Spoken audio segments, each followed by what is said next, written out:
Kekalkan Al-Quran sebagai imam kita, semoga kembali di dalam petunjuknya. Kalamullah hidayah bagi kita, diberikan Jibril kepada. Kekalkan Al-Quran sebagai imam kita, semoga kembali di dalam petunjuk. سورہ شورا، بالکل بس شروع کی کچھ آیات پڑھوں گا میں آج انشاءاللہ، تاکہ اس کا جو مرکزی مضمون ہے وہ کلم پہلی نشست میں انشاءاللہ پڑھ سکیں۔ بسم اللہ الرحمن الرحیم۔ اب یہ تیسری حامیم آ گئی ہے، 7 حوامیم کے سلسلے کی تیسری۔ بسم اللہ الرحمن الرحیم۔ حامیم عین سین قاف کذالک یوحی الیک، نبی صلی اللہ علیہ وسلم اسی طرح وحی کرتا ہے آپ کی طرف، وَإِلَى الَّذِينَ مِن قَبْلِكَ، اور ان کی طرف جو آپ سے پہلے تھے، اللہ العزیز الحکیم، وہ اللہ وحی کر رہا ہے جو بڑا زبردست اور بڑی حکمت والا ہے۔ لَهُ مَا فِي السَّمَاوَاتِ وَمَا فِي الْأَرْضِ، اسی کا ہے جو آسمانوں میں ہے اور جو کچھ زمین میں ہے۔ وَهُوَ الْعَلِيُّ الْعَظِيمُ، اور وہ بڑا بلند اور بڑی عظمت والا ہے۔ تَكَادُ السَّمَاوَاتُ يَتَفَطَّرْنَ مِن فَوْقِهِنَّ، قریب ہے کہ آسمان اپنے اوپر سے پھٹ جائیں۔ والملائکۃ یسبحون بحمد ربہم، اور فرشتے تسبیح کرتے ہیں اپنے رب کی حمد کے ساتھ۔ ویستغفرون لمن فی الارض، اور بخشش مانگتے ہیں ان کے لیے جو زمین میں موجود ہے۔ وہ ایمان والے کیا ان کا لیول ہوگا، اللہ ہم میں شامل فرمائے، جن کے لیے فرشتوں کی ڈیوٹی ہے کہ اللہ سے مغفرت مانگا کریں۔ فرشتے اللہ سے دعا کریں کہ یا اللہ یہ تیرے وہ ایمان والے بندے، ان پر اپنا رحم نازل فرما دے۔ الا ان اللہ هو الغفور الرحیم، جان لو بے شک اللہ ہی بہت بخشنے والا، بہت رحم فرمانے والا۔ اللہ کے سوا تمہیں کوئی بخشنے کا اختیار نہیں رکھتا، کوئی تمہارے گناہوں کو معاف نہیں کر سکتا، کوئی تم پر رحم نہیں کر سکتا۔ والذین اتخذوا من دونہ اولیاء، اور جنہوں نے اللہ کے سوا دوست بنا لیے، اللہ حفیظ علیہم، اللہ ان پر بھی نگران ہے۔ وما انت علیہم بوکیل، اور نبی صلی اللہ علیہ وسلم آپ ان کے ذمہ دار نہیں ہیں، آپ نے اپنی ذمہ داری بخوبی نبھا دی ہے۔ اگر یہ نہیں مانے، اگر انہوں نے کفر کیا، تو نبی صلی اللہ علیہ وسلم ہم آپ سے ان کا سوال نہیں کریں گے۔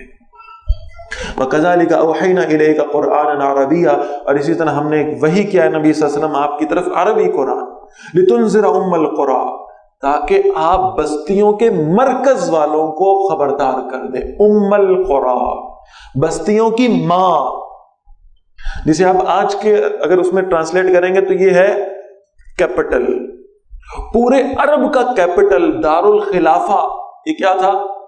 مکہ تھا۔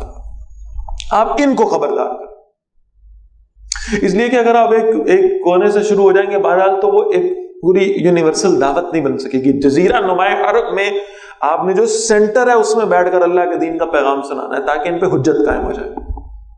ومن حولها، اور ان لوگوں کو بھی جو اس کے ارد گرد ہیں۔ وتنذر یوم الجمع لا ریب فیہ، اور خبردار کریں اس جمع کرنے کے دن سے جس میں کوئی شک نہیں ہے۔ فریق فی الجنہ، ایک گروہ جنت میں ہوگا، اللہ ہمیں ان میں شامل فرمائے۔ وفریق فی السعیر، اور ایک گروہ بھڑکتی ہوئی آگ میں ہوگا، اللہ ہمیں ان سے محفوظ فرمائے۔ وَلَوْ شَاءَ اللَّهُ لَجَعَلَهُمْ أُمَّةً وَاحِدَةً، اور اگر اللہ چاہتا تو انہیں ایک ہی امت بنا دیتا۔ وَلَكِنْ يُدْخِلُ مَن يَشَاءُ فِي رَحْمَتِهِ، لیکن وہ اپنی رحمت سے داخل کرتا ہے جس کو چاہتا ہے۔ وَالظَّالِمُونَ مَا لَهُم مِّن وَلِيٍّ وَلَا نَصِيرٍ، اور جو ظالم ہے ان کے لیے نہ کوئی دوست ہے اور نہ مددگار ہے۔ أَمِ اتَّخَذُوا مِن دُونِهِ أَوْلِيَاءَ، کیا انہوں نے اللہ کے سوا اور سرپرست بنا لیے؟ فَاللَّهُ هُوَ الْوَلِيُّ، تو اللہ ہی اصل سرپرست ہے۔ وَهُوَ يُحْيِي الْمَوْتَى، اور وہی مردوں کو زندہ کرے گا۔ وَهُوَ عَلَى كُلِّ شَيْءٍ قَدِيرٌ، اور وہ ہر چیز پر قدرت رکھنے والا ہے۔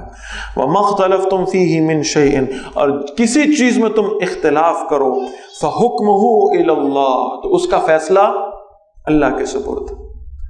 سب سے بہترین فیصلہ وہ ہے جو اللہ اور اس کے رسول نے کر دیا صلی اللہ علیہ وسلم۔ ذالکم اللہ ربی، وہی اللہ میرا رب ہے، علیہ توکلت، اسی پر میں نے بھروسہ کیا، والیہ انیب، اور اسی اللہ کی طرف میں رجوع کرتا ہوں۔ فاطر السماوات والارض، وہ آسمانوں اور زمین کا پیدا کرنے والا ہے۔ جعل لکم من انفسکم ازواجا، اس نے ہر جنس میں تمہارے لیے جوڑے بنا دیے، تمہارے لیے تمہاری جنس سے جوڑے بنا دیے۔ ومن الانعام ازواجا، اور جانوروں میں بھی جوڑے بنا دیے۔ یذرؤکم فی، وہ تمہیں جہان میں پھیلا دیتا ہے۔ لیس کمثلہ شیء، لیکن اس اللہ کی مانند کوئی شے نہیں۔ ہر چیز کا جوڑا موجود ہوگا، ہر چیز کا پیئر موجود ہوگا، ہر چیز جیسی کوئی چیز موجود ہوگی، لیکن اللہ جیسا کوئی نہیں ہے۔ اللہ کی کوئی مثال نہیں دی جا سکتی، اللہ کی کوئی تشبیہ نہیں ہو سکتی۔ بڑے خوبصورت الفاظ ہیں۔ حضرت علی رضی اللہ تعالیٰ فرماتے ہیں اللہ کی ذات ہمارے شعور سے وراء الورا ثم وراء الورا ثم وراء الورا ہے۔ ہم ہمارے شعور میں اللہ کی ذات کا ادراک آ ہی نہیں سکتا، اس لیے اللہ کی ذات کے بارے میں اپنے ذہن میں کوئی امیجنیشن کریٹ کرنا واضح شرک ہے۔ ابھی میں نے عرض کیا تھا یہ جنتیوں پہ اللہ کا انعام ہوگا کہ اللہ انہیں جنت میں اپنی زیارت کرا دے گا۔ ہم کوئی امیجنیشن نہیں بنا سکتے اللہ کی، اپنے ذہن میں نہیں سوچ سکتے، ورنہ ہم شرک کے راستے پہ چل پڑیں۔ ہمیں اللہ کی صفات کا علم ہے، لیکن صفات کی بھی کوئی انتہائی نہیں ہے۔ ہم اللہ کی سماعت کو اپنی سماعت پہ قیاس نہیں کر سکتے، ہم اللہ کی بصارت کو اپنی بصارت پہ قیاس نہیں کر سکتے۔ اللہ کی صفات لامحدود ہیں، تو اللہ کی ذات کے بارے میں ہم کوئی امیجنیشن نہیں بنا سکتے۔ لیس کمثلہ شیء، اس کی مثال کوئی شے نہیں ہے۔ وہو السمیع البصیر، اور وہ سب کچھ سننے والا، سب کچھ دیکھنے والا ہے۔ لہو مقالید السماوات والارض، اسی کے پاس آسمانوں اور زمینوں کی کنجیاں ہیں۔ آپ کو معلوم ہوگا نا فلاں خزانہ کسی کے ہاتھ میں ہے اور وہ اس میں سے دے بھی سکتا ہے، تو آپ کہیں گے میں تھوڑی سی اس کی خوشامد کر لوں، تھوڑا سا اس سے اپنا تعلق بنا لوں، اس کے پاس تو سارا کچھ ہے۔ ایسا ہے کہ نہیں؟ حکومت بنتی ہے نا، حکومت، یہ جتنے وزیر ہیں وہ کہتے ہیں کہ اپنا باقی تو سارا کچھ ٹھیک ہے، وزیر خزانہ کے ہاتھ میں سارا کچھ ہے۔ ہماری وزارت تب چلے گی جب وزیر خزانہ ہمیں کچھ دے گا، جب وزیر اعظم سائن کرے گا کہ ہاں بھائی خزانے میں سے کچھ دے دو۔ آپ کو معلوم ہو کہ کسی شخص کے پاس بڑا پیسہ ہے اور وہ لٹا بھی سکتا ہے آپ پہ، تو آپ کہیں گے کہ اچھا چلو اس کی تھوڑی سی خوشامد کر لیں، تاکہ جب ہمیں چاہیے ہو تو یہ ہمیں دے تو دینا۔ اللہ فرمانے لہو مقالید السماوات والارض، آسمانوں اور زمینوں کے خزانوں کی کنجیاں اللہ کے پاس، اس اللہ کو اپنا بنا لو، تھوڑا سا اس اللہ کے سامنے گڑ گڑا لو، اس اللہ سے صلح کر لو، اس اللہ سے دوستی کر لو، اس اللہ کے قریب آ جاؤ، اور سب کچھ تمہیں دنیا میں بھی عطا فرما دے گا جو وہ چاہے گا۔ یبسط الرزق لمن یشاء ویقدر، وہ جس کے لیے چاہتا ہے رزق کو کشادہ کر دیتا ہے، جس کے لیے چاہتا ہے اس کو تنگ کر دیتا ہے۔ انہ بکل شیء علیم، بے شک وہ ہر چیز کو خوب جاننے والا ہے۔ شرع لکم من الدین ما وصى به نوحا والذی اوحینا الیک وما وصینا به ابراہیم وموسى وعیسى ان اقیموا الدین ولا تتفرقوا فیہ کبر علی المشرکین ما تدعوہم الیہ اللہ یجتبی الیہ من یشاء ویہدی الیہ من ینیب۔ صدق اللہ العظیم۔ رب اشرح لی صدری ویسر لی امری واحلل عقدۃ من لسانی یفقہوا قولی واجعل لی وزیرا من اہلی آمین یا رب العالمین۔ رمضان المبارک 1440 ہجری کا آخری عشرہ اور اس کی 23ویں یعنی دوسری طاق رات میں الحمدللہ ہم آج موجود ہیں۔ اللہ تعالی ہمیں اس طاق رات سے بھرپور فائدہ اٹھانے کی اور اس میں اپنی مغفرت کروانے کی توفیق عطا فرمائے۔ ہم نے کل کے سیشن میں بالکل آخر میں سورۃ الشورى کا آغاز کیا تھا، اور سورہ شورى میں 12 آیات ہم نے کل الحمدللہ پڑھ لی تھی۔ آپ کو یاد ہوگا کہ کل کچھ وقت ہمارے پاس ابھی باقی تھا تو ہم نے ختم کر دیا، اس لیے کہ آیت نمبر 13 یہ بہت اہم آیت مبارکہ ہے۔ یہاں سے اب ایک جو پورا ایک پیچ آپ کو ملے گا انتہائی زبردست اور اللہ کے دین کو قائم کرنے کے حوالے سے انتہائی اہم ہے۔ کچھ گفتگو میں اس حوالے سے پہلے کر چکا ہوں، اس لیے کوشش یہ کریں گے کہ شروع میں ان آیات پہ ذرا تفصیل سے گفتگو ہو جائے اور پھر انشاءاللہ اگلی صورتوں کی طرف ہم جائیں گے۔ فرمایا گیا شرع لکم من الدین ما وصى به نوحا والذی اوحینا الیک۔ نبی صلی اللہ علیہ وسلم اللہ نے قانون بنایا ہے، ایک شریعت مقرر کی ہے دین میں، ما وصى به نوحا، جس کی وصیت کی تھی اس نے نوح علیہ السلام کو، والذی اوحینا الیک، اور جس کی ہم نے وحی کی ہے نبی صلی اللہ علیہ وسلم آپ کی طرف، وما وصینا بہ ابراہیم وموسیٰ وعیسیٰ، اور ہم نے اس کی وصیت کی تھی ابراہیم علیہ السلام اور موسیٰ علیہ السلام اور عیسیٰ علیہ السلام کو۔ ایک شریعت ہے، ایک راستہ ہے، ایک طریقہ ہے، ایک قانون ہے جو ڈیفائن کر دیا گیا، اور یہ انبیاء علیہ السلام کو یہ قانون اللہ کی جانب سے بتایا جاتا رہا، اور یہ صرف قانون پڑھنے پڑھانے کے لیے نہیں تھا، بلکہ ان انبیاء علیہ السلام کو جنہیں اللہ نے قانون اور یہ شریعت دی تھی، انہیں یہ کہا گیا، انہیں یہ تلقین اور تاکید کی گئی ان اقیم الدین، کہ دین کو قائم کرو۔ دین کو قائم کرنے سے مراد ہے یہ جو شریعت اللہ نے دی ہے، شریعت کو نافذ کرو۔ کیا ہمارے ہاں شریعت نافذ نہیں ہے؟ ہم تو یہ سمجھتے ہیں کہ ہم ایک اسلامی مملکت میں موجود ہیں، اور یہاں پر جو ہے وہ زیادہ اکثریت مسلمانوں ہی کی ہے، تو کیا ہمارے یہاں شریعت نہیں ہے؟ کیا ہم ایک اسلامی ملک میں، ایک اسلامی ریاست میں نہیں رہ رہے؟ اور اس آیت کا اطلاق ہم پر کیسے ہوگا؟ تو اب ذرا اس آیت کے حوالے سے 2-3 باتیں بڑے غور سے سمجھ لیں۔ پہلی بات تو یہ ہے کہ اس دین کو قائم کرنے کی وصیت اور نصیحت اور تاکید اللہ تبارک و تعالیٰ نے ان انبیاء علیہ السلام کو کی تھی، لیکن اسے بالفعل نافذ کر کے دکھایا ہے محمد الرسول اللہ صلی اللہ علیہ وسلم نے، جسے میں نے آپ کے سامنے پہلے بھی عرض کیا تھا کہ وہ جو نبوت اپنے کمال کو پہنچی ہے وہ یہی ہے کہ اللہ کے رسول صلی اللہ علیہ وسلم نے اللہ کا دین بالفعل نافذ کر کے دکھا دیا،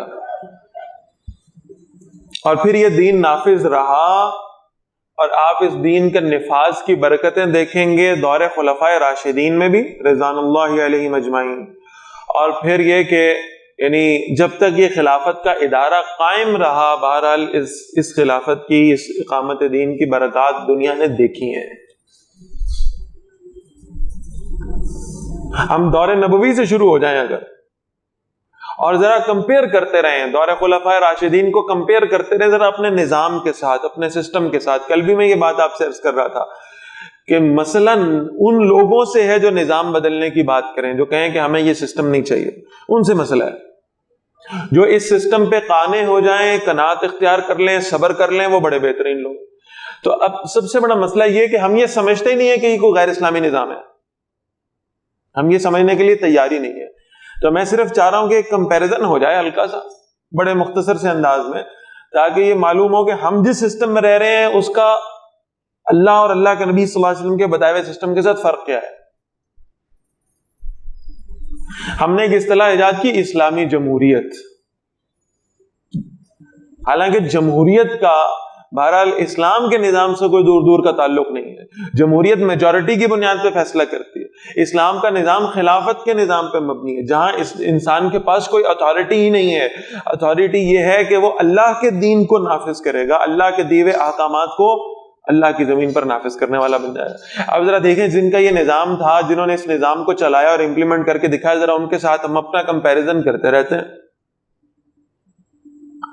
یہ خلافت اللہ کے نبی صلی اللہ علیہ وسلم کے بعد قائم ہوئی، اور اس خلافت کا جو پہلا مسلح امامت تھا وہ رہا سیدنا صدیق اکبر رضی اللہ تعالیٰ عنہ کے پاس، اور پھر اس کی ایکسپینشن ہوئی ہے زبردست انداز میں حضرت عمر فاروق رضی اللہ تعالیٰ عنہ کے دور۔ میں صرف چند چیزیں جو ہے نا وہ کمپیریزن کے طور پہ رکھنا چاہ رہا ہوں آپ کے سامنے۔ حضرت ابوبکر رضی اللہ تعالیٰ عنہ تو وہ ہیں جن کے بارے میں امت مسلمہ کا اجماعی عقیدہ ہے کہ انہیں اس مسلح امامت پر فائز کیا تھا خود محمد الرسول اللہ صلی اللہ علیہ وسلم نے۔ یہ خلافت کا منصب حضرت ابوبکر رضی اللہ تعالیٰ عنہ کے پاس آنا، اس کا فیصلہ حضرت ابوبکر رضی اللہ تعالیٰ عنہ کے سامنے رسول اللہ صلی اللہ علیہ وسلم اپنی زندگی میں کر گئے تھے۔ اس پہ بیشتر دلائل موجود ہیں، میں اب تفصیل میں نہیں جا رہا۔ تو چلیں اس میں تو آپ کہیں گے کہ سلیکشن پروسیجر تو یہاں پہ کوئی ایسا فالو نہیں ہوا، اس لیے کہ اللہ کے نبی صلی اللہ علیہ وسلم نے نامینیٹ کر دیا تھا۔ اب آپ ذرا دیکھیے گا کہ جب حضرت ابوبکر رضی اللہ عنہ کی وفات کا وقت قریب آیا ہے تو حضرت عثمان غنی رضی اللہ تعالیٰ عنہ کو انہوں نے بلایا۔ یہ بڑی حیران کن بات ہے۔ اور کہا کہ میں اپنے بعد آنے والے خلیفہ کا نام آپ کو لکھوانا چاہتا ہوں، میں وصیت کرنا چاہتا ہوں، میرے بعد خلیفہ کون ہوگا، تو لکھیں آپ میری وصیت۔ حضرت عثمان رضی اللہ تعالیٰ عنہ لکھنے لگے۔ جب لکھنے لگے تو درمیان ہی میں حضرت ابوبکر رضی اللہ تعالیٰ عنہ پر غشی طاری ہوئی، آپ بے ہوش ہو گئے۔ جب ہوش آیا تو حضرت ابوبکر رضی اللہ تعالیٰ نے حضرت عثمان سے پوچھا آپ نے کیا لکھا؟ کہنے لگے کہ مجھے اس بات کا خدشہ ہوا کہ شاید آپ اس بے ہوشی کی کیفیت میں اپنے رب سے نہ جا ملیں، تو مجھے جو اندازہ تھا کہ آپ کس کا نام لینا چاہ رہے ہیں یا آپ کے ذہن میں کس کا نام ہونا چاہیے یا ہوگا، میں نے اس کا نام کاغذ پہ لکھ دیا ہے۔ تو حضرت ابوبکر رضی اللہ عنہ نے پوچھا آپ نے نام کس کا لکھا ہے؟ کہنے لگے میں نے نام لکھا ہے کہ میرے بعد خلیفہ ہوگا عمر بن خطاب رضی اللہ عنہ۔ حضرت ابوبکر رضی اللہ عنہ نے فرمایا تم نے بالکل صحیح لکھا، اور اگر تم اپنا نام بھی لکھ لیتے تو مجھے اس میں کوئی مسئلہ نہ ہوتا۔ یہ نہیں بتا دیا کہ خلافت کے منصب کے لیے حضرت عثمان رضی اللہ تعالیٰ عنہ بھی پوری طرح اہل ہیں۔ اس کے بعد اس کاغذ پہ سرکاری مہر لگی اور حضرت ابوبکر رضی اللہ عنہ نے اس کو فولڈ کیا، اس کو سیل کیا، اور پھر اس کے بعد اسے مسجد نبوی میں لے گئے۔ جب مسجد نبوی میں لے گئے تو پھر پوچھا کہ میں نے اپنے بعد مسلمانوں کے خلیفہ کا نام جو ہے وہ تمہارے لیے اس کاغذ میں لکھ دیا ہے، نام نہیں بتاؤں گا، لیکن جس کا نام میں نے لکھ دیا ہے کیا تم اسے قبول کرو گے؟ تو سب نے کہا کہ ہم آپ کو امام المتقین سمجھتے ہیں، اس لیے آپ نے جس کا بھی نام لکھا ہوگا صحیح لکھا ہوگا، کوئی ووٹنگ نہیں ہوئی، کوئی الیکشن نہیں ہوا، کوئی کاؤنٹنگ آف ووٹس نہیں ہوا، اور پھر اس کے بعد یہ ہے کہ وہ انہوں نے کہا جی ٹھیک ہے میں نے نام نامینیٹ کر دیا۔ ایک شخص نے صرف اعتراض کیا تھا، یعنی ہاتھ اٹھایا اور کہا کہ ہم نہیں مانیں گے، تو حضرت ابوبکر رضی اللہ عنہ نے دیکھا تو ہاتھ اٹھانے والے سیدنا علی رضی اللہ تعالیٰ عنہ تھے۔ ایک دفعہ حیران ہوئے نا سارے آپ، تو حضرت علی رضی اللہ عنہ نے ہاتھ اٹھایا کہ ہم نہیں قبول کریں گے۔ تو حضرت ابوبکر رضی اللہ عنہ نے پوچھا علی آپ کیوں نہیں مانیں گے؟ تو انہوں نے کھڑے ہو کر جواب دیا لا نرضى الا بعمر بن الخطاب، ہم نہیں مانیں گے اگر اس کاغذ میں عمر بن خطاب کے علاوہ کسی اور کا نام ہوا تو، اس لیے کہ اس وقت ابوبکر رضی اللہ تعالیٰ کے بعد جو کائنات میں سب سے بہترین شخص ہے وہ خطاب کا بیٹا عمر ہے رضی اللہ تعالیٰ۔ تو حضرت ابوبکر مسکرائے، انہیں معلوم تھا میں نے کس کا نام لکھا ہے۔ اور پھر جو پوائنٹ میں آپ کو نوٹ کرانا چاہ رہا ہوں، حضرت ابوبکر رضی اللہ تعالیٰ نے بلایا ہے حضرت عمر رضی اللہ تعالیٰ کو اپنے پاس، اور پھر انہوں نے کہا کہ میں اپنی بعد مسلمانوں کی خلافت کی ذمہ داری تمہیں دینا چاہ رہا ہوں۔ اب آپ ڈفرنس دیکھیے گا، یعنی یہاں ہمارے ڈیموکریسی کے سسٹم میں ایک شخص جو ہے وہ گھر گھر جائے، دروازے کھٹکھٹائے، لوگوں سے بھیک مانگے مجھے ووٹ دے دو، میں یہ کروں گا، جھوٹے وعدے کرے، یہ سب کچھ ہو رہا ہے۔ وہاں کچھ بھی نہیں کرنا پڑا، وہاں نامینیشن ہوئی ہے ڈائریکٹلی، اور بلا کر بتایا جا رہا ہے کہ آپ کو ہم مسلمانوں کا خلیفہ بنا رہے ہیں۔ اور کس کا خلیفہ بنا رہے ہیں؟ یعنی وہ سلطنت جو آگے جا کر 22 لاکھ مربع میل کے اوپر جس کی ایکسپینشن ہونی ہے، اس کا ہم آپ کو بیٹھے بیٹھے خلیفہ بنا رہے ہیں۔ تو ایک لمحہ سوچے بغیر سیدنا عمر رضی اللہ تعالیٰ عنہ نے عرض کیا یا ابا بکر لا حاجت لی بہا، ابو بکر مجھے اس کی کوئی ضرورت نہیں ہے، مجھے کوئی حاجت نہیں ہے۔ ہمیں تو کوئی کہنا کہ بھئی آپ کو یونین کونسل کا سیکرٹری بنا دیتے ہیں تو ہم کہیں گے جزاک اللہ، کیا بات، ایسے ہی کہ نہیں؟ ہمارے یہاں کوئی یونین کونسل کا ناظم بن جاتا ہے تو اس کی اکڑ دیکھنے میں نہیں آتی۔ یہاں 22 لاکھ مربع میل کا حکمران بنایا جا رہا ہے، اور وہ اسٹریٹ فارورڈ کہہ رہے ہیں لا حاجت لی بہا، مجھے اس کی کوئی حاجت نہیں ہے، مجھے کوئی ضرورت نہیں ہے۔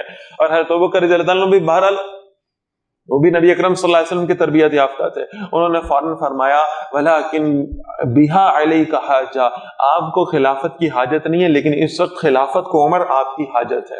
میں آپ کو خلافت دے کے نہیں جا رہا، خلافت کو عمر دے کے جا رہا ہوں رضی اللہ تعالیٰ عنہ۔ اس طرح سے تمہارے اللہ خلیفہ بنے ہیں۔ اور جب خلیفہ بن کر آئے ہیں تو دیکھا کہ اچھا بھی ذرا میں نظام کو تو دیکھوں، حضرت ابوبکر رضی اللہ عنہ نے کیا سیٹ کیا تھا نظام، تو دیکھا کہ حضرت ابوبکر رضی اللہ عنہ ساری عمر ایک مزدور کی تنخواہ لیتے رہے۔ جتنی تنخواہ مدینہ کی ریاست میں ایک مزدور کو ملتی تھی اتنی ہی تنخواہ وقت کا خلیفہ لے رہا ہے۔ ہم صرف نام لے سکتے ہیں، ہم صرف ٹیگ لائن یوز کر سکتے ہیں ریاست مدینہ کی، بہرحال اس کے علاوہ ہمارے پاس ہے کخ نہیں۔ میں آپ کو بتاؤں، یہ مدینہ کی ریاست تھی، جتنی مزدور کی تنخواہ اتنی امیر المومنین کی تنخواہ۔ اچھا، کہا گیا کہ حضرت ابوبکر رضی اللہ عنہ کو کہ آپ جو ہے نا وہ ایسا کریں، آپ اپنی تنخواہ ذرا کچھ بڑھا لیں، آپ کی ضرورتیں پوری نہیں ہوں گی. تو کہا کہ جس دن مجھے محسوس ہوا کہ میری ضرورت پوری نہیں ہو رہی، اس دن میں اپنی تنخواہ نہیں بڑھاؤں گا، مزدور کی بڑھا دوں. میرا گزارا نہیں ہو رہا تو مزدور کا بھی نہیں ہو سکتا، اس لیے میں مزدور کی تنخواہ بڑھا دوں. اور یہی تھے ابو بکر رضی اللہ تعالیٰ عنہ کہ ایک شخص نے ایک دن گھر آئے واپس، جب واپس آئے تو بیوی نے حلوہ بنایا ہوا تھا. تو پوچھا یہ حلوہ کہاں سے آیا؟ کہنے لگی کہ امیر المومنین آپ کو حلوہ بڑا پسند ہے، آپ کی مختصر سی تنخواہ میں سے ایک ایک درہم جوڑ کر کئی مہینے میں نے ایک کمیٹی ڈالی ہوئی تھی، اور وہ کمیٹی نکلی اور میں نے وہ جتنے جوڑے ہوئے تھے اس سے میں نے آپ کے لیے حلوہ بنایا، کیونکہ آپ کو بڑا مرغوب ہے. تو میں نے کہا چلیں کچھ مہینوں کی سیونگ ہی صحیح، لیکن میں آپ کو حلوہ بنا کے کھلاؤں گی. تو ابوبکر رضی اللہ عنہ اٹھے اور جا کر ناظم بیت المال کے پاس گئے اور اس سے کہنے لگے کہ ہر مہینے میری بیوی ایک درہم میری تنخواہ میں سے بچاتی رہی ہے، اس کا مطلب یہ ہے کہ میری تنخواہ میں ایک درہم زیادہ ہوا کرتا ہے، تو وہ ایک درہم آج کے بعد میری تنخواہ میں سے کاٹ لیا جائے، میری سیلری کم کر دو. ریاست مدینہ یہ بنتی ہے، اللہ کا قانون نافذ ہو تو ایسے حکمران اللہ عطا فرما دیتا ہے. اور پھر جب وفات کا وقت قریب آیا، حضرت عمر آئے نا رضی اللہ تعالیٰ عنہ، نے کہا اچھا ذرا کوئی اکاؤنٹس تو دکھاؤ، ذرا کوئی حساب کتاب تو دکھاؤ کہ معاملات کیسے چلتے رہے. پتہ چلا کہ مزدور کی تنخواہ کے برابر تنخواہ لیتے رہے ابو بکر رضی اللہ تعالیٰ عنہ، اس میں سے بھی ایک درہم بعد میں کم کرا لیا تھا. اور پھر یہ کہ جب وفات کا وقت قریب آیا تو حضرت ابو بکر رضی اللہ عنہ نے کہا کہ میرے جتنا تھوڑے بہت کچھ ایسٹس ہیں ان ساروں کو لے لو اور انہیں بیچ کر بیت المال سے میں نے جتنی تنخواہ آج تک لی ہے وہ بیت المال میں واپس لوٹا دو. حضرت عائشہ رضی اللہ تعالیٰ عنہ بیٹی تھی، کہا ابا جی آپ کے لیے ایک نیا کفن تو لے لیں، اتنے تو پیسے رہنے دیں ہمارے پاس، باقی بیت المال میں واپس دے دیں گے. تو ابو بکر رضی اللہ عنہ کہنے لگے نئے کپڑوں کی ضرورت لوگوں کو ہے جو زندہ ہیں، میں تو اپنے رب کے پاس جا رہا ہوں، میری عزت پیسوں سے نہیں، میری عزت تو اللہ کے دین سے. میرے پاس جو کپڑے موجود ہیں، میرے پاس جو چادر موجود ہے، اسی میں مجھے کفن دے دینا، نئے کپڑے لینے کی ضرورت نہیں ہے. جو کچھ میرے پاس موجود ہے اس کو بیچو اور بیت المال میں میری تنخواہ واپس کر دو. حضرت عمر رضی اللہ عنہ جب اکاؤنٹس کھول کے دیکھے انہوں نے کہا ابو بکر آپ اپنے بعد میں آنے والوں کے لیے اتنا مشکل ایک گول سیٹ کر گئے ہیں کہ اس پر پورا اترنا ہمارے لیے ممکن نہیں ہے. اور پھر کیسے امیر المومنین اور کیسے خلیفۃ المسلمین. حضرت عمر رضی اللہ عنہ نے خلافت کی باغ سنبھالی تو سیدہ عائشہ رضی اللہ تعالیٰ عنہ کے پاس ہے، کہنے لگے میں چاہتا ہوں میں ہر وہ کام کروں جو سیدنا ابوبکر رضی اللہ تعالیٰ نے کیا تھا. تو آپ ام المومنین بھی ہیں اور آپ حضرت ابوبکر رضی اللہ عنہ کی بیٹی بھی ہیں، آپ مجھے بتائیں کہ کوئی ایسا کام ہو جو امیر المومنین کرتے ہوں تو مجھے نہ پتا ہو تاکہ میں اس کو فالو کروں. تو حضرت عائشہ رضی اللہ تعالیٰ عنہ نے کہا کہ میرے پاس آیا کرتے تھے اور مجھے کہتے تھے کھانا بنا کے پیک کر دو. میں روٹی بناتی تھی اور میں یہ اس طرح اس پہ کچھ رکھتی تھی سالن، اور پھر اس کے بعد میں اسے پیک کر دیتی تھی. تو یہ لے کر اس سامنے ایک پہاڑ ہے، اس پہاڑ پہ جاتے تھے، اس سے آگے کیا کرتے تھے مجھے بھی نہیں پتا. تو تمہارے رضی اللہ نے کہا کہ میں تو اتباع کروں گا جو بھی امیر المومنین کرتے رہے ہیں، کیونکہ اب میری ذمہ داری ہے، لہٰذا میں بھی وہی کروں گا جو مجھ سے پہلے. ہمارے یہاں کیا ہوتا ہے، جو اگلا آنے والا ہے وہ پچھلے آنے والوں کی برائیاں کرتے میں سارا وقت گزار دیتا ہے، اس نے یہ کیا، اس نے یہ کیا، اس نے یہ کیا. کہا میں وہی کام کروں گا جو پچھلا کر کے گیا ہے، لہٰذا وہ روٹی مجھے بھی بنا کے دیں. تو حضرت عائشہ رضی اللہ تعالیٰ نے روٹی بنا دی، انہیں پیک کروائی، پیک کر کے پہاڑ پہ چڑھ گئے. جب پہاڑ پہ گئے تو چلتے رہے مشقت برداشت کرتے ہوئے اوپر پہنچ گئے. جب اوپر پہنچے تو وہاں دیکھا کہ وہاں ایک نابینا آدمی بیٹھا ہوا ہے، اندھا، اللہ کر رہا ہے، نہ اس کے آس پاس کوئی، نہ وہ دیکھ سکتا ہے، نہ کچھ کسی کا اس کو پتا ہے. تو کہتے ہیں میں نے دور سے دیکھا تو مجھے پتا لگا کہ امیر المومنین سیدنا ابو بکر صدیق رضی اللہ تعالی عنہ وہ آ کر شاید اس نابینا کو کھانا کھلاتے ہوں.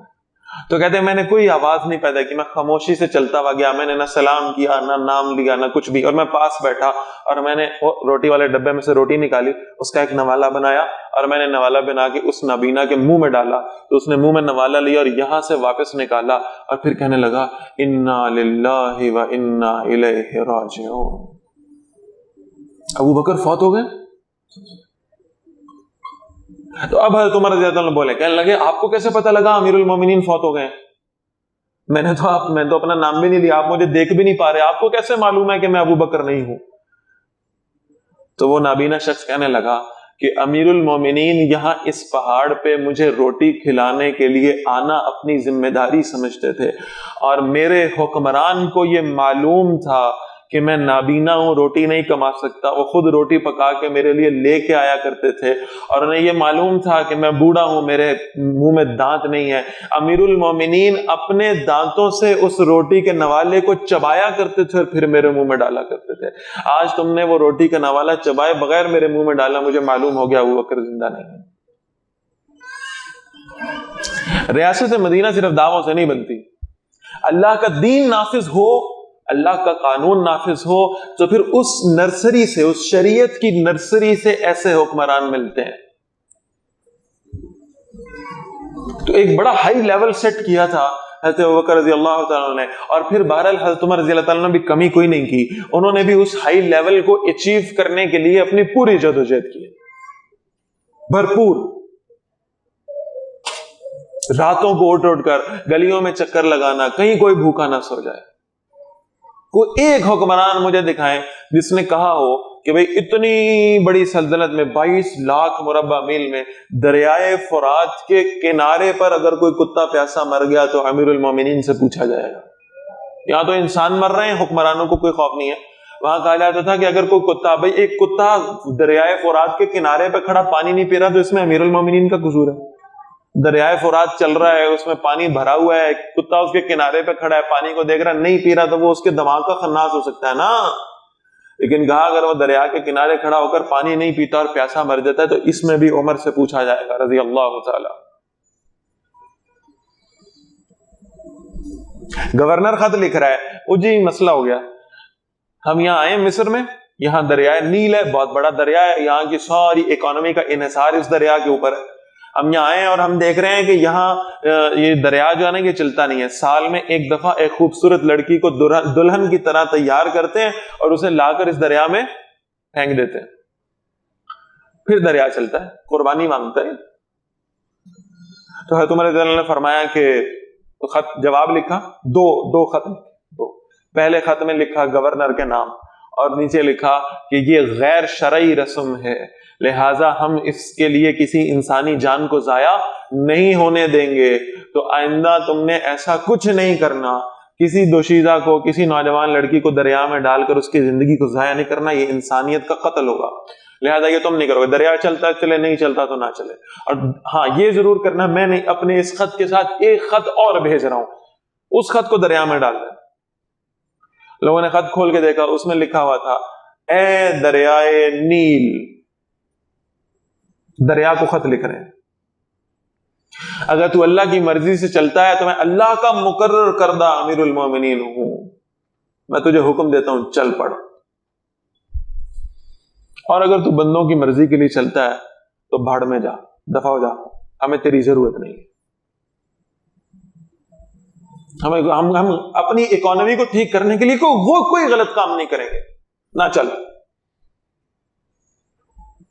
کئی خط دریا میں ڈال دو۔ اگر اللہ کی مرضی سے چلتا ہے تو آج کے بعد رکنا مت۔ 1400 سال بیت گئے، اس وقت کا دریائے نیل چلا اور آج تک نہیں رکا۔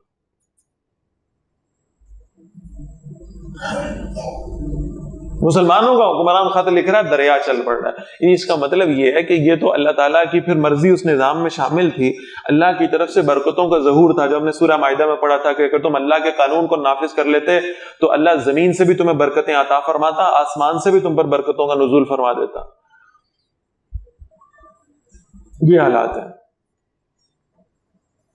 ایک عورت اور اس کے بچے بھوکے ہیں اور اس نے ہنڈیا جانا وہ رکھی ہوئی ہے اور اس کے اندر وہ اس نے بٹے ڈالے ہوئے، پانی ڈالا ہوا ہے، خود جا کر حضرت عمر رضی اللہ تعالیٰ لے کر آئے ہیں اناج کے بورے، دل کر رہا ہے سارا بیت المال ہی اس میں ڈال دیں، یہ بھی لاؤ، یہ بھی لاؤ، یہ بھی لاؤ، یہ بھی لاؤ، سب ڈال کے اچھا خاصا بڑا بورا بنا لیا جس کو اٹھانا مشکل تھا۔ خادم نے کہا میں اٹھاتا ہوں۔ امیر المومنین کہہ رہے ہیں تو قیامت والے دن میرا بوجھ نہیں اٹھا سکے، مجھے اٹھانے دے۔ خود اس بوجھ کو اٹھایا، اس عورت کے گھر پہ پہنچے، اب وہ پہچانتی نہیں ہے کہ یہ عمر ہے رضی اللہ تعالیٰ، اس عورت کو وہ اناج دے دیا۔ خادم نے کہا حضرت آگے چلیں، کہا میں نے ان بچوں کو روتے دیکھا ہے اب جب تک میں انہیں پیٹ بھر کے کھانا کھا کر مسکراتے اور ہنستے کھیلتے ہوئے نہ دیکھ لوں مجھے رات کو نیند نہیں آئے گی. خود اس کے لیے جو ہے نا وہ لکڑیاں جلائیں, خود آگ لگائی, خود دھوئیں میں پھونکیں ماری, اور پھر اس کے بعد آگ جلا کے دی. جب کھانا بنا, بچوں نے کھایا, جب وہ سیر ہو گئے, ٹھیک اب ٹھیک ہے. اور پھر اس سے کہا کہ تو نے اپنا مسئلہ جا کے عمر کو کیوں نہیں بتایا؟ اب شکوہ آ گیا نا زبان پہ. عمر کو بتاتی تو صحیح کہ تیرے پاس کھانے کو کچھ نہیں تھا. وہ اللہ کی بندی آگے سے کہتی ہے کہ اگر عمر کو میرے مسئلے نہیں پتا تو عمر پھر مسلمانوں کا امیر بنا کیوں ہے؟ میں کیوں جاؤں عمر کے پاس؟ یہ میرا کام ہے وقت کے حکمران کے پاس جانا. ہم ساری زندگی اپلیکیشنز لکھ کے اپلیکیشنز ٹو فلاں, اپلیکیشنز ٹو فلاں. ایک دفتر میں جاؤ اپلیکیشن دو, وہ کہتا فلانے کو ایک اور اپلیکیشن دو, اس کو ایک اور اپلیکیشن دو, اس کو ایک اور اپلیکیشن دو. اور وہ کہہ رہی ہے ابھی میرا کام ہے اپلیکیشن دینا, میرا کوئی کام نہیں ہے. یہ میرا کام نہیں ہے میں فارم فل کروں, یہ میرا کام نہیں ہے میں اپنے مسئلے بتاؤں. یہ میرے حکمران کا کام ہے کہ وہ مجھ سے آ کے پوچھے کہ میرا مسئلہ کیا ہے, ورنہ پھر عمر سے میں قیامت والے دن پوچھوں گی. کہا تو صبح عمر کے دربار میں آ جانا, مجھے وہیں پائے گی. جب وہ صبح آئی تو اس نے دیکھا رات کو جو بوری اٹھا کر اس کے گھر پہ بیٹھا تھا مسلمانوں کا امیر ہے. اس کو محسوس ہوا شاید مجھے آج سزا دیں گے, میں نے بڑی تلخ باتیں رات کر دی.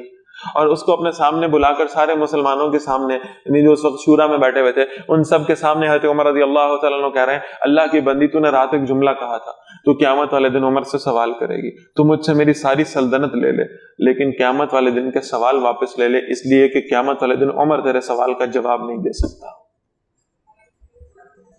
یہ حکمران اگر ملیں گے, میں اللہ کی قسم کھا لوں تو ہانس نہیں ہے, ایسے حکمران اگر ملیں گے تو بس یہ خلافت کی نرسری سے ملیں گے, ورنہ کہیں سے نہیں ملیں. آپ کے پاس دنیا میں کتنے نظام آئے ہیں, کمیونزم کا نظام آیا ہے, آپ کے پاس یہ جمہوریت, ڈیموکریسی, جس کے لیے لوگوں نے, میں تو عقل پہ ماتم نہیں کر سکتا ہوں, لوگ کہتے ہیں ہم جمہوریت کے لیے جان دے دیں گے, ہم جمہوریت کے لیے زندگیاں لگائی ہیں, ہم نے ڈنڈے کھائے, ہم نے یہ کیا, ہم نے وہ کیا. اور جو ڈنڈے تم نے جمہوریت کے لیے کھائے, جو مال تم نے جمہوریت کے لیے صرف کیا, جو زندگیاں تم نے جمہوریت کے لیے لگائیں, کاش اگر تمہیں عقل آ جاتی تو تم اللہ کے نظام یعنی خلافت کے لیے وہی ساری کی ساری محنتیں کرتے, تب جا کے بنتی ریاست مدینہ. آپ زمین میں بیج بو رہے ہیں, وہ یعنی کیکر کا, اور آپ اس سے امید رکھ رہے ہیں کہ اس کے اندر سے آپ کو کوئی پھل ملیں گے میٹھے میٹھے, کوئی آم نکلے گا, کوئی مالٹا نکلے گا. آپ نے تو خود کانٹے بوئے ہیں زمین میں, آپ کیسے امید رکھتے ہیں اس سے کسی مزیدار اور میٹھے پھل کی؟ جو بویا وہی کاٹنا پڑے گا. آپ نے اللہ کے غیر کی حکمرانی کا بیج بویا اور اس سے آپ امید رکھ رہے ہیں کہ ریاست مدینہ نکلے گی, تو یہ خواب ہی رہے گا. اور پھر کوئی یہ نہیں مجھے یہ آ کر کہہ دے گا کہ بھئی یہ تو آپ خلافت راشدہ کی باتیں کر رہے ہیں, وہ خلفاء راشدین تو 12 صحابہ تھے, ان کا کیا لیول تھا, ان کے بعد آنے والوں میں بھی یہ معاملہ کم نہیں ہے. میرے پاس وقت زیادہ نہیں, میں صرف باتوں کو مختصر کر رہا ہوں. حضرت عمر بن عبدالعزیز رحمہ اللہ جب خلیفہ بنے مسلمانوں کے, امیر المومنین, کیا کیفیت تھی. وہ ان کی بیوی کا نام تھا فاطمہ, بادشاہ کی بیٹی تھی, 2 بادشاہوں کی بہن تھی, اور بڑی زبردست قسم کی یعنی اس کی پرورش ہوئی تھی ایک شاہی خاندان میں, بادشاہوں کے گھر میں. حضرت عمر بن عبدالعزیز رحمہ اللہ نے آ کر اسے کہا کہ بھئی دیکھو مجھ پہ مسلمانوں نے ایک ذمہ داری ڈال دی ہے اللہ کی طرف سے, یہ بوجھ مسلمانوں کی عمارت کا یہ میرے سر پہ آن پڑا ہے. یہ نہیں ہے کہ حکمرانی, ہم کیا کر رہے ہیں, ہم وننگ سپیچ دے رہے ہوتے ہیں. جو بندہ الیکشن جیت جاتا ہے وہ وننگ سپیچ دیتا ہے, میں جیت گیا ہوں, آپ کا بہت بہت شکریہ, اور مطلب آج کے بعد یہ ہوگا اور وہ ہوگا. اور وہ اپنی بیوی کو آ کر کہہ رہے ہیں میرے اوپر ایک بہت بڑا بوجھ پڑ گیا ہے, شاید آج کے بعد میں تیرے حقوق ادا نہ کر سکوں, مجھے اپنے حقوق معاف کر دے. اس نے کہا راتوں کا کیا معاملہ ہے؟ کہا میں اگر سارا دن مسلمانوں کی حکمرانی کا بوجھ اپنے سر پہ اٹھاؤں گا تو اس حکمرانی پہ جو مجھ سے غلطیاں اور کوتاہیاں ہوں گی ان میں راتوں کو اللہ سے مغفرت کون مانگے گا؟ اگر مجھے دن میں خلافت کے امور سر انجام دینے تو رات کو مجھے تہجدیں پڑھنی پڑیں گی.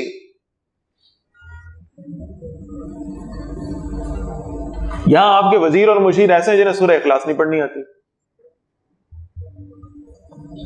رات کو تہجدیں پڑھ کے اللہ سے معافی کون مانگے گا؟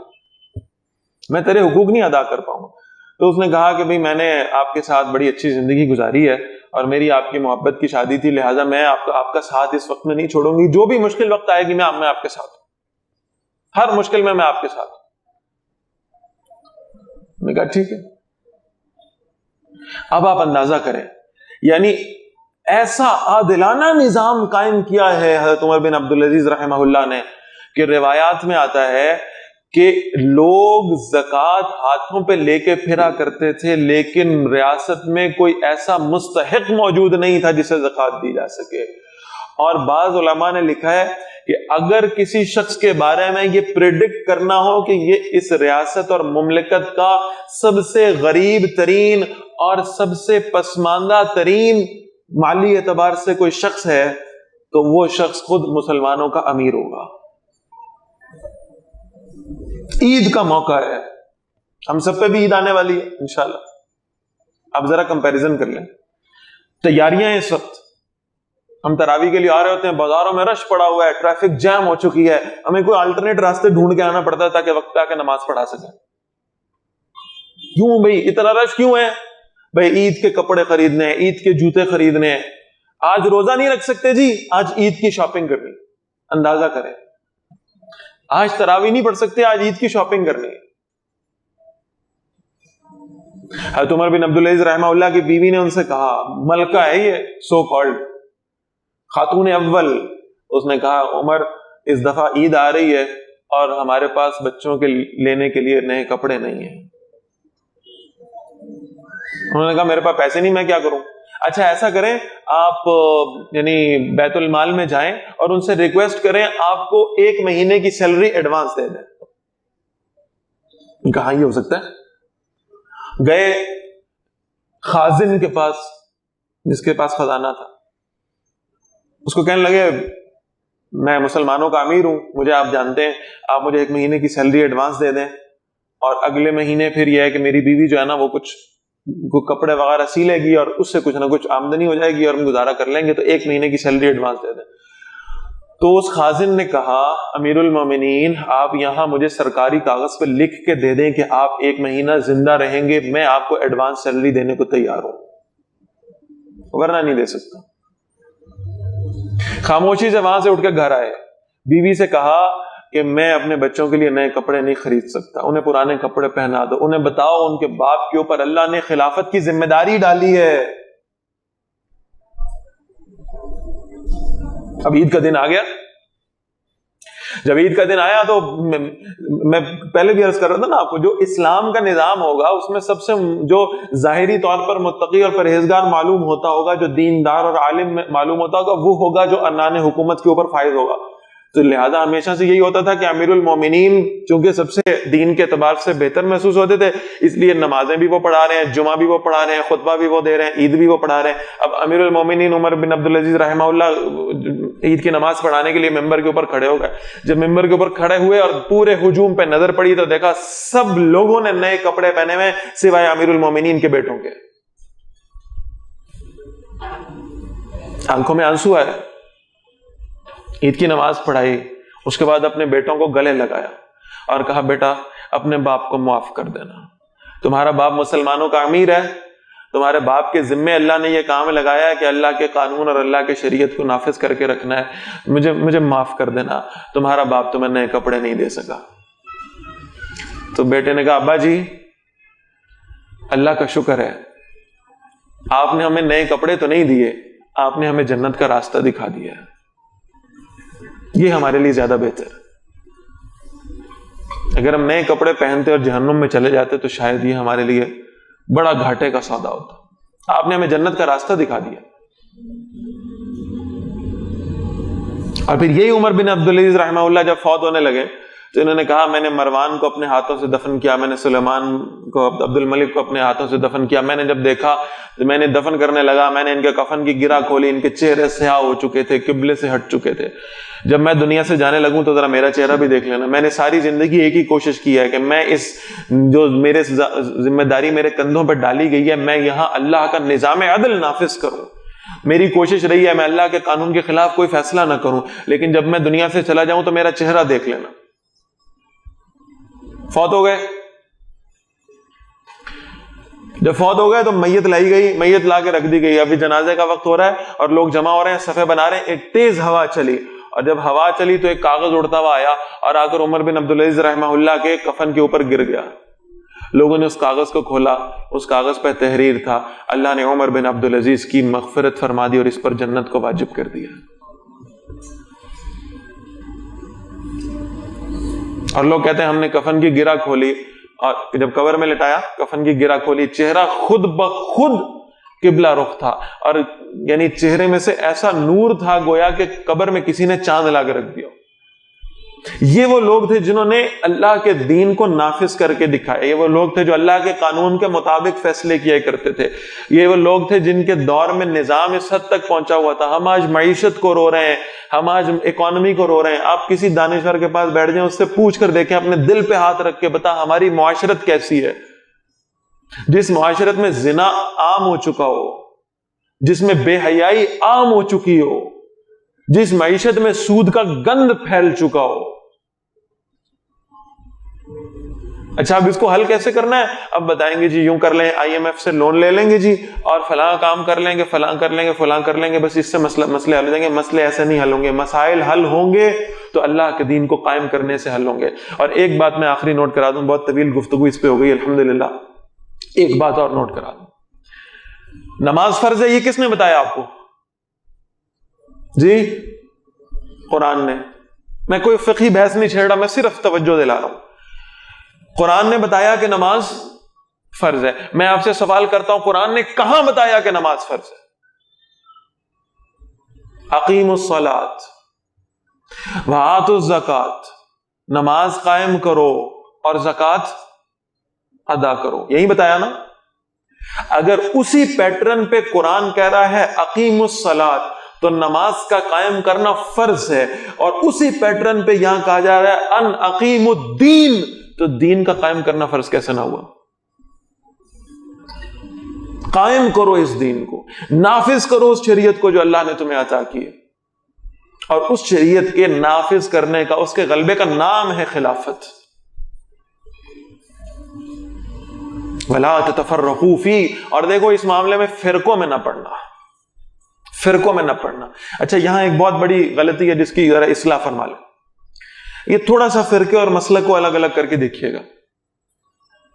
ہم وہ جو فرقوں والی حدیث ہے نا جو ہم نبی صلی اللہ علیہ وسلم سے سنتے ہیں کہ بنی اسرائیل کے 72 فرقے اور میری امت کے 73 فرقے، ہم جو ہمارے ہاں مروجہ مسالے کے ہم ان کو فرقے سمجھنا شروع ہو جاتے ہیں اور ہم انہیں خارج الاسلام سمجھ لیتے ہیں معاذ اللہ۔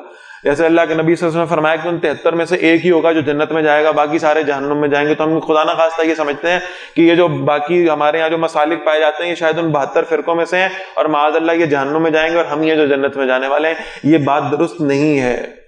وہ جو 72 فرقے ہیں جو اسلام سے الگ ہو چکے، ان کے علماء نے ایک لسٹ بنا کے الگ کر دی ہے۔ اس میں معتزلہ ہیں، اس میں مرجئہ ہیں، اس میں قدریہ ہیں، اس میں جبریہ ہیں، یہ شاید آپ نے آج تک نام بھی نہ سنے ہو۔ یہ الگ ہے، یہ الگ ہو چکے، سیپریٹ ہو چکے۔ باقی جتنے مروجہ مسالک آج یہاں موجود ہیں اہل السنہ والجماعہ میں شامل ہیں، میں علی وجہ البصیرہ کہہ رہا ہوں، اور یہ اہل السنہ والجماعہ اس ناجیہ فرقے میں داخل ہیں جس کے بارے میں نبی صلی اللہ علیہ وسلم نے فرمایا تھا یہ نجات پائے گا۔ ان میں اگر کوئی فرق ہے تو وہ فرق ان کے ہاں راجح اور مرجوح کا فرق ہے۔ کسی نے ایک حکم کو ترجیح دی ہے اور دوسرے کو مرجوح کر دیا ہے، دوسرے نے اسی دوسرے سیکنڈری حکم کو پرائمری سمجھا ہے اور پہلے والے کو مرجوح کر دیا۔ اس کا یہ ہرگز مطلب نہیں کہ خدا نہ خواستہ یہ خارج الاسلام ہے۔ وَلَا تَتَفَرَّقُوا فِيهِ، جب دین کو اکٹھا کرنے کی بات آئے تم فرقوں میں نہ پڑنا، بلکہ اگر تم کسی مسلک پر چل رہے ہو اور تم اس کو بہتر سمجھتے ہو تو اس پر چلتے رہنا، اس میں مسئلہ نہیں ہے۔ ہماری دعوت مسلک کی بنیاد پہ نہ ہے نہ ہونی چاہیے۔ ہماری دعوت کی بنیاد یہ ہونی چاہیے کہ اللہ کا دین قائم ہو جائے، اور اللہ کے دین کے قائم کرنے میں کسی مسلک کا کوئی اختلاف نہیں ہے۔ اللہ کے دین کے قائم کرنے کی جو بنیادیں ہوں گی اس میں کسی مسلک کا کوئی اختلاف نہیں، نہ سود کو ختم کرنے میں کوئی اختلاف رکھتا ہے، نہ بے حیائی کو ختم کرنے میں کوئی اختلاف رکھتا ہے، نہ اللہ کی شریعت کے قوانین میں کسی کا اختلاف ہے، چور کے ہاتھ کاٹنے میں کسی کو اختلاف نہیں ہے، قصاص کے قانون میں کسی کو اختلاف نہیں ہے۔ آپ ایک صف میں کھڑے تو جو اوپر ہاتھ باندھنا چاہتا ہے وہ اوپر باندھ لے, جو نیچے باندھنا چاہتا ہے نیچے باندھ لے. جس کو جو روایت زیادہ مضبوط ملی کرتے رہنے دو بھائی. اپنی زندگیاں اس دور میں, جس دور میں 3%, 4%, 5% لوگ نمازیں پڑھ رہے ہیں, میں اس دور میں اپنی زندگی اس لیے وقف کر دوں کہ میں ان 3-4% کو بھی جا کے بتا رہا ہوں تم غلط نماز پڑھ رہے ہو. اس کی بجائے میری توجہ اس بات پر ہونی چاہیے کہ جو 95% نماز نہیں پڑھ رہے انہیں نماز پڑھنے کے لیے مسجد میں لے کر آؤں. یہ زیادہ کرنے والا کام ہے. تو اس وقت اس امت کو جوڑنا ہے انشاءاللہ, اور اس امت کو جوڑ کر, میں نے آپ کو مثال دی تھی, عیسائی جس شخصیت کو اللہ کا بیٹا سمجھتے ہیں معاذ اللہ, یہودی اسی شخص کو ولد الزنا کہتے ہیں معاذ اللہ ثم معاذ اللہ. حضرت عیسیٰ علیہ السلام, اتنا فرق ہے, اتنا ڈفرنس ہے, اس کے باوجود یعنی مجھے میرے سامنے کو میرے نبی کے بارے میں بات تو کر کے دکھایا اس کی ایسی کی تیسی, یا وہ نہیں تو یا میں نہیں. اور یہودی عیسیٰ علیہ السلام کے بارے میں کیا کیا کچھ کہتے ہیں, اور اس کے باوجود یہودی اور عیسائی ایک ہیں مسلمان دشمنی میں. اور کتنی بدقسمتی کی بات ہے کہ ہم مسلمان ہو کر مسلمان ایک نہیں ہیں, وہ مختلف المذاہب ہو کر ایک ہو گئے ہیں. اور ہم ایک مذہب سے تعلق رکھ کے, ایک اللہ کی کتاب پڑھ کے, ایک رسول کو مان کے, ایک خدا کو مان کے, اس کے باوجود ایک کوئی نہیں. اس وقت کرنے کا کام یہ ہے کہ اس امت کو جوڑا جائے. دعوت مسلک کی نہ ہو, ہے یہ ذرا ہضم کرنے کے لیے مشکل بات, لیکن دعوت مسلک کی نہ ہو بلکہ دعوت اللہ کے دین کو قائم کرنے کی ہو. تو فرمایا جب یہ تم کرو گے اور تم فرقہ پرستی سے باہر نکلو گے اور تم جو ہے نا وہ اللہ کے دین کو قائم کرنے کی جدوجہد کرو گے, تو فرمایا کبر علی المشرکین ما تدعوہم الیہ, وہ بڑی بھاری بات ہے مشرکوں پر جس کی طرف آپ انہیں بلا رہے ہیں. انہیں بڑی تکلیف ہوگی. میں نے پہلے بھی کہا تھا, آپ 1 مہینے کے روزے چھوڑ کے 12 مہینے کے رکھتے جائیں, آپ 5 نمازیں چھوڑ کے 10 نمازیں دن میں پڑھیں, 50 پڑھ لیں, کوئی فرق نہیں پڑے گا مشرکوں کو, کوئی فرق نہیں پڑے گا وائٹ ہاؤس کو, کوئی فرق نہیں پڑے گا واشنگٹن کو اور نیو یارک کو. انہیں فرق پڑے گا جب آپ سسٹم کو بدلنے کی بات کریں گے. اسی لیے فرمایا انہیں تکلیف ہوگی, ان کے پیٹ میں مروڑ اٹھیں گے جب آپ یہ کہیں گے کہ ہم اللہ کا دین نافذ کرنا چاہتے ہیں. لیکن یہ کرے گا کون؟ سارے کر لیں گے؟ نہیں, یہ بڑی اہم بات, یہ سارے نہیں کریں گے. اور اگر کوئی لوگ نہیں کر رہے تو اس پہ بھی ہمیں گھبرانے کی کوئی ضرورت نہیں ہے, بالکل ضرورت نہیں. میرے ساتھی مجھے کہتے ہیں بھئی آپ اس پہ پریشان نہیں ہوتے, میں کہا میں بالکل پریشان نہیں ہوتا. اس لیے اللہ نے یہاں فرمایا اللہ یجتبی الیہ من یشاء, یہ کام کون کرے گا؟ جسے اللہ چن لے گا. یہ اللہ کے پسند کیے ہوئے لوگ جن سے اللہ یہ کام لے گا. اس لیے یہ انہی لوگوں کو اللہ نے یہ سعادت دینی ہے, یہ محنت کرنے کی, جو اللہ کے چنیدہ لوگ ہیں, جو اللہ کے پسندیدہ لوگ ہیں. اور یہ تھوڑے ہوں گے. اللہ بس ہمیں ان لوگوں میں شامل فرما لے, اللہ ہمیں یہ سمجھ عطا فرما دے کہ یہ کام کرنے والا ہے. اور اس دور میں جنہیں یہ اللہ نے پسند کر لیا اس کام کے لیے, ان کا اجر بہت. یہ میں علی وجہ البصیرہ کہہ رہا ہوں. میں ہر دورہ ترجمہ قرآن میں یہ جملہ آپ کو سناتا ہوں کہ جن چیزوں نے میری زندگی بدلی نا, ان جملوں میں سے ایک جملہ یہ ہے جو مولانا ابوالکلام آزاد رحمت اللہ علیہ نے لکھا ہے کہ اس دور میں مزدور کم ہو گئے ہیں اور مالک نے مزدوری بڑھا دی ہے. اس دور میں اللہ کے دین کے مزدور بہت کم, اور اسی اعتبار سے مالک نے مزدوری بڑھا دی ہے. یعنی اب جو اس فتنوں کے دور میں بھی اللہ کے دین کی اقامت کا کام کرنے والے ہوں گے, اللہ تعالیٰ ان کو بے پناہ اجر عطا فرمائے گا انشاءاللہ. تو اللہ اپنے ان چنے ہوئے لوگوں میں ہمیں شمار فرما لے. وَيَهْدِي إِلَيْهِ مَن يُنِيبُ, اور اللہ ہدایت دیتا ہے اپنی طرف سے جو رجوع کر لیتا ہے. Kekalkan Al-Quran sebagai imam kita, semoga kembali di dalam petunjuknya.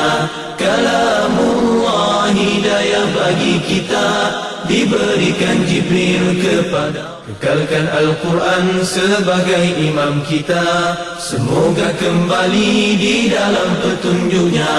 Kalamullah hidayah bagi kita.